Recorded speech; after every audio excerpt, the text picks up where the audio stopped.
आप theory cover कर रहे होते हो। देखो हम बोर्ड और कॉम्पिटिटिव दोनों एग्जाम की बात कर रहे हैं। थ्योरी जब कवर कर रहे हो तो इसमें आपको यह ध्यान रखना है कि अगर बोर्ड में क्वेश्चन आएगा तो उसको मैं कैसे लिखूंगा। तो उसके लिए आप बोर्ड के ना पुराने पेपर्स देखो। हेलो बच्चों, बहुत बहुत नमस्कार। तो आज के वीडियो में हम जानते हैं कि बोर्ड और कॉम्पिटिटिव एग्जाम की तैयारी कैसे करें। देखो दोनों ही एग्जाम अपने हिसाब से चलते हैं। जैसे बोर्ड में आपको लिखने की प्रैक्टिस बहुत ज्यादा होना चाहिए, क्वेश्चन रहता है उसका आपको डिटेल सॉल्यूशन लिखना आना चाहिए। और कॉम्पिटिटिव एग्जाम में आपके पास ऑप्शंस होते हैं 4, उसमें से आपको टिक करना होता है। तो थोड़ी वहां पर आपकी टाइम की स्किल रहती है कि भाई बहुत जल्दी सॉल्व करना है आपको और बहुत जल्दी से गोला भरना है ना। तो इन सारी चीजों के बारे में आज हम बात करेंगे, एक एक करके डिस्कस करते हैं सारी चीजें, क्योंकि दोनों ही एग्जाम अपने हिसाब से अपने तरीके से ही चलते हैं। लेकिन आप तो अकेले हो ना, आपको दोनों एग्जाम की एक बराबर अप्रोच पता होनी चाहिए और एक सही अप्रोच, सटीक अप्रोच ही आपका दोनों एग्जाम में बहुत बढ़िया काम करेंगी। बोर्ड में आपके बहुत बढ़िया परसेंटेज आएंगे और कॉम्पिटिटिव एग्जाम आप छोड़ दोगे। ठीक है, तो आइए जानते हैं कि कैसे करना है ये। तो इसके लिए सबसे पहले बात कर लेते हैं जीएससी पीआरटी। क्या है ये, आइए एक एक करके अपन डिस्कस करेंगे। जीएससी पीआरटी में देखें, जी का मतलब गोल। देखो बहुत ज्यादा इंपॉर्टेंट है कि आप अपना एक गोल सेट करें। अब गोल कैसे हो सकता है, ये गोल आपका हो सकता है डे वाइज। आप एक दिन का गोल बनाएं, आपके पास वीकली गोल होना चाहिए, ठीक है, आपके पास मंथली गोल होना चाहिए। ये 3 प्रकार से चलता है। जैसे जब आप तैयारी स्टार्ट करते हो ना, तो हर दिन पढ़ रहे होते हो, तो हर दिन का आपके पास एक गोल सेटिंग होनी चाहिए हर दिन की कि भाई आज मुझे ये चीजें कवर करनी है, ठीक है, आज मुझे इतने टाइम तक पढ़ना है। और जब पूरा ऐसे एक एक दिन करके आप कवर करते जाते हो ना, तो जब पूरा वीक जब खत्म हो रहा होता है, जैसे वीक के एंड में हम चलें सैटरडे संडे के टाइम पे, संडे तो यूजुअली आपका टेस्ट होता है, तो सैटरडे वाला दिन आपके लिए बहुत इंपॉर्टेंट रोल प्ले करता है। सैटरडे में आप जितना भी आपने अभी तक पढ़ा उसको आपको रिवाइज करना है। जैसे डेली तो आप पढ़ ही रहे हो, उसका डेली रिवीजन तो आप कर ही रहे होगे, साथ ही साथ आपको जितने भी दिन आप पढ़ रहे हो वीक में, उसका कलेक्टिव रिवीजन भी करना है। और वो कलेक्टिव रिवीजन कैसे होता है? कलेक्टिव रिवीजन होता है स्टडी प्लान से।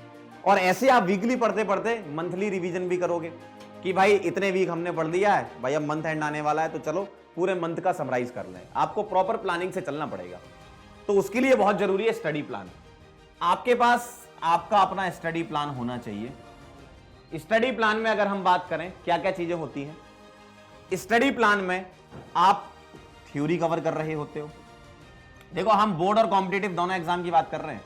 थ्योरी जब कवर कर रहे हो तो इसमें आपको यह ध्यान रखना है कि अगर बोर्ड में क्वेश्चन आएगा तो उसको मैं कैसे लिखूंगा। तो उसके लिए आप बोर्ड के ना पुराने पेपर्स देखो, ठीक है। आप गूगल करोगे तो आपको टॉपर के नोट्स भी मिल जाएंगे, उसने कैसे लिखा था, उस पर्टिकुलर क्वेश्चन का जवाब क्या हो सकता है ना।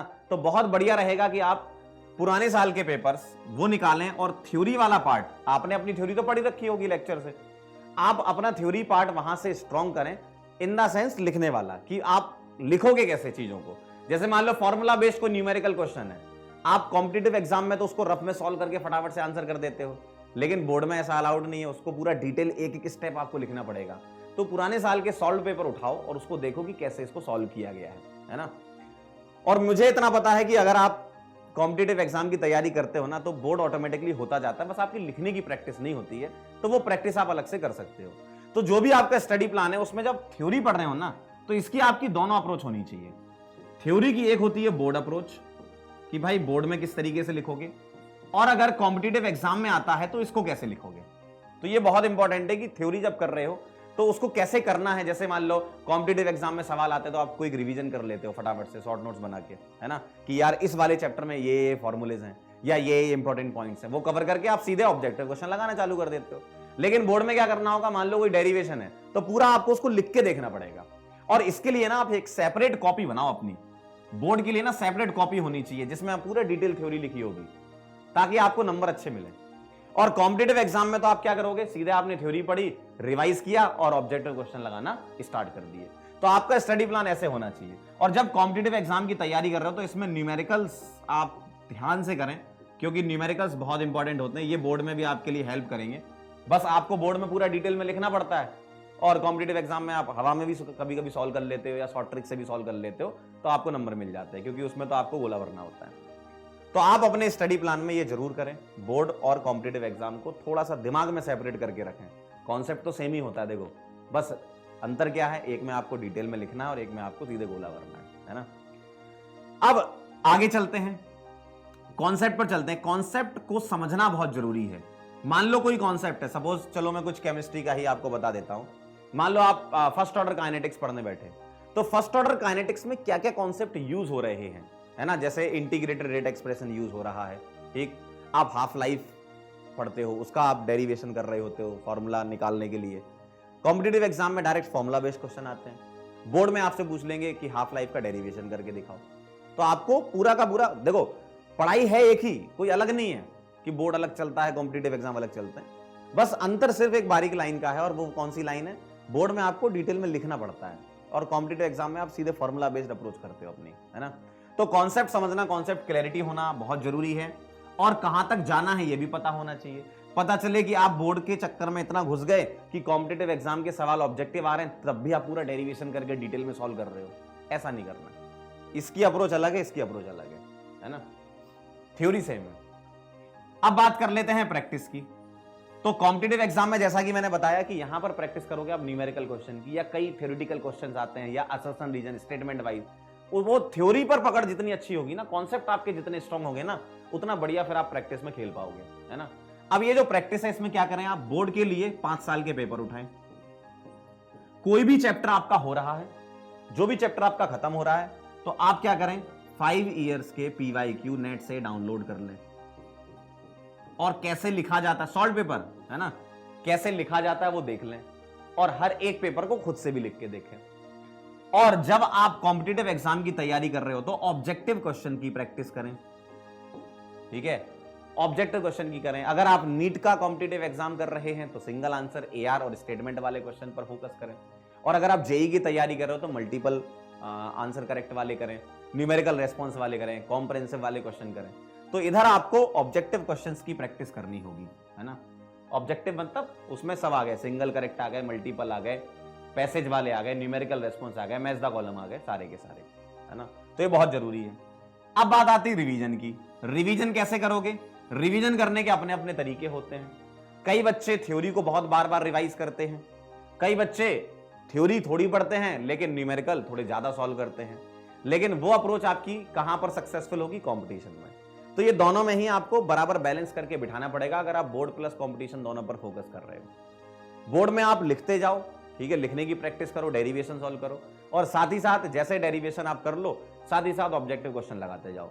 तो रिवीजन के लिए मैं आपको बताते जा रहा हूं कि क्या करना है। आप जैसे मान लो कोई लेक्चर हुआ आपका, आपने उसकी थ्योरी रिवाइज कर ली, ठीक है, आपने उसकी थ्योरी रिवाइज कर ली। अब थ्योरी रिवाइज करने के बाद आप क्या करो, आप इससे रिलेटेड जो भी डेरिवेशन, ठीक है, या फिर बोर्ड से रिलेटेड कोई भी क्वेश्चन आता है तो पहले वो कवर करो। अगर वो कवर हो गया तो आपने मैक्सिमम थ्योरी पार्ट कवर कर लिया, ठीक है। और बोर्ड में थोड़ा सा इन डेप्थ चीजें आप समझ के लिख रहे होते हो, एक एक पॉइंट्स लिख रहे होते हो, एक एक स्टेप्स लिख रहे होते हो, क्योंकि आपको स्टेप्स के भी नंबर मिलते हैं ना। जैसे आप ये कर लो, उसके बाद आप कॉम्पिटिटिव एग्जाम वाले क्वेश्चंस यानी कि आपके ऑब्जेक्टिव क्वेश्चंस पर जा सकते हो, ठीक है। तो रिवीजन ऐसे करो कि पहले आपने थ्योरी कर ली, ठीक है, उसको रिवाइज कर लिया, लिखने की आपने प्रैक्टिस कर ली। अब आप कॉम्पिटिटिव एग्जाम की भी साथ ही साथ निपटा दो। ऐसा नहीं कि सर हम बोर्ड की तैयारी करेंगे पहले 6 महीने, फिर उसके बाद हम अगले 6 महीने कॉम्पिटिटिव एग्जाम की करेंगे, ऐसा नहीं करना। ये पैरेलल चलना चाहिए, साथ साथ चलेगा। ये बोर्ड की भी तैयारी साथ ही चलेगी और कॉम्पिटिटिव एग्जाम की भी तैयारी साथ चलेगी। आप अपने स्टडी प्लान में इस तरीके से स्टडी आवर्स को डिस्ट्रीब्यूट करें कि आपने कुछ समय बोर्ड का पढ़ लिया। मान लो जैसे सपोज आपने केमिकल काइनेटिक्स का पहले नंबर का लेक्चर पढ़ा, ठीक है। अब आपने उस पर्टिकुलर एक लेक्चर में जो भी बोर्ड से रिलेटेड सवाल आए वो पिछले PYQ से तुम्हें पता चल जाएंगे कि यार इस लेक्चर से ये सवाल आए हैं, या फिर जो भी टीचर आपको पढ़ाते हैं वो भी आपको गाइड कर देते हैं कि भाई ये बहुत इंपॉर्टेंट है, इससे बहुत सवाल आए। तो बहुत ध्यान देना है आपकी जो भी क्लासेस चल रही है उस पर, है ना।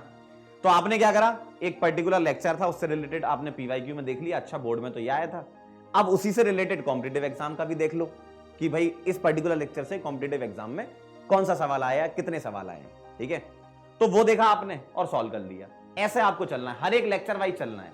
तो स्टडी प्लान में आप जैसे मान लो 2 घंटे की आपने एक समय निकाला कि यार मैं 2 घंटे रिवाइज करूंगा, तो उसको डिस्ट्रीब्यूट कर लो 1 घंटे और 1 घंटे में, कि 1 घंटे में बोर्ड का कर लूंगा और तुरंत उसके बाद जस्ट 1 घंटे कॉम्पिटिटिव एग्जाम का भी कर लूंगा, तो मेरे दोनों कवर हो जाएंगे, है ना। अब यहीं पर आपकी स्किल आती है टाइम मैनेजमेंट की, कि भाई टाइम मैनेजमेंट कैसे करोगे आप। जैसे मान लो आप स्कूल जा रहे हो, स्कूल के बाद आप कोचिंग करते हो, उसके बाद आपके पास सेल्फ स्टडी का टाइम मिलता है। सभी लोगों के पास इतना ही टाइम है, तो आपके पास भी इतना ही समझ लो, है ना। तो आपने स्कूल का टाइम जो यूज कर रहे हो स्कूल में, स्कूल की तैयारी कर रहे होगे, आप उधर अगर कुछ समय निकल सकता है तो आप वहां पर लिखने की प्रैक्टिस कर लिया करो, तो बोर्ड का काफी कुछ कवर आपका स्कूल में हो जाएगा।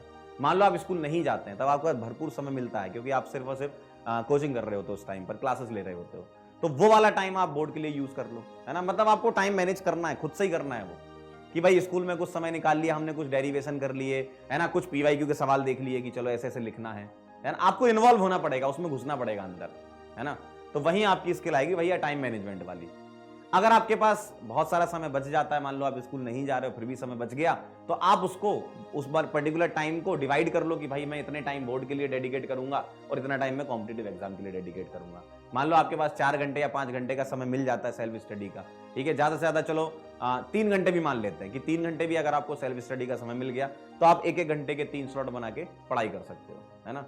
तो वो टाइम मैनेजमेंट आपको लगाना पड़ेगा आपके सहूलियत के हिसाब से, कि भाई आप कब जग रहे हो कब उठ रहे हो, वो आपको अपने हिसाब से देखना पड़ेगा। लेकिन हाँ, टाइम मैनेज आपको करना पड़ेगा।